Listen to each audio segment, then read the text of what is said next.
ആ മത്സരത്തിനിടയിൽ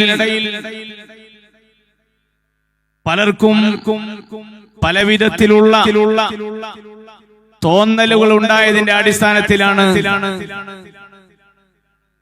ഇപ്പൊ നാം നേരിട്ടുകൊണ്ടിരിക്കുന്ന നാം കണ്ടുകൊണ്ടിരിക്കുന്ന ചില നീക്കങ്ങളൊക്കെ നടത്തിക്കൊണ്ടിരിക്കുന്നത്. ആ നീക്കങ്ങൾക്കിടെ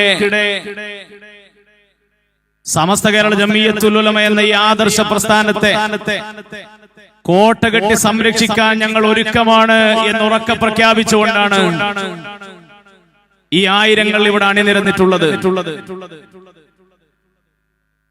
ഒരുപാട് പണ്ഡിതന്മാരെ വളർത്തെടുത്ത്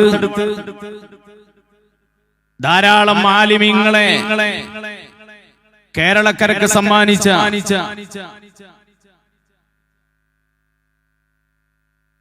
പണ്ഡിതവരേണ്യർ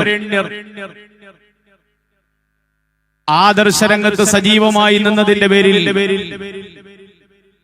സമസ്ത കേരള ജംഇയ്യത്തുൽ ഉലമയുടെ ആദർശം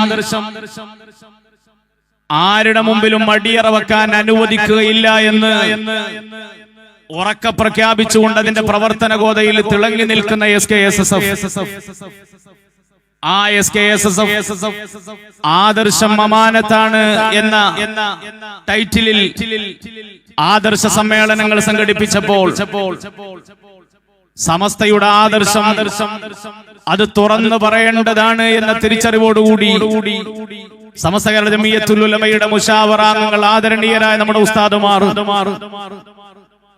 പല സമ്മേളന വേദികളിലും പങ്കെടുത്ത് സംസാരിച്ചിട്ടുണ്ട്. സമസ്തയുടെ ആദർശം തുറന്നു പറയാനാണ് നമ്മുടെ നേതാക്കൾ സമ്മേളന വേദികളിൽ കടന്നു വന്നത്. ആ ആദർശം തുറന്നു പറഞ്ഞതിന്റെ പേരിൽ പരിഹസിക്കപ്പെടുകയും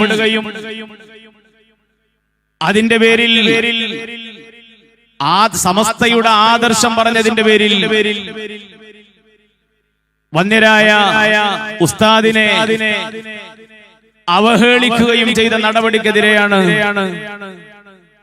സമസ്തയുടെ മക്കൾ ഇന്നിവിടെ ഒരുമിച്ച് കൂടിയിട്ടുള്ളത്. ഈ സമയത്ത് നമുക്ക് പറയാനാകുന്നത്, ഉറക്കെ പറയാൻ കഴിയുന്നത്, സമസ്തയുടെ വേദിയിൽ, സമസ്തയുടെ മക്കൾ ഒരുക്കിയ വേദിയിൽ ആദർശം പറഞ്ഞതിന്റെ പേരിൽ വന്യരായ ഉസ്താദുമാരെ ഈ വിധത്തിൽ പരിഹസിക്കാൻ ഒരുങ്ങിയാൽ മതിൽകെട്ട് പോലെ വളയം തീർത്തുകൊണ്ട് ആദർശ വേദികൾ ഒരുക്കി കേരളത്തിന്റെ എല്ലാ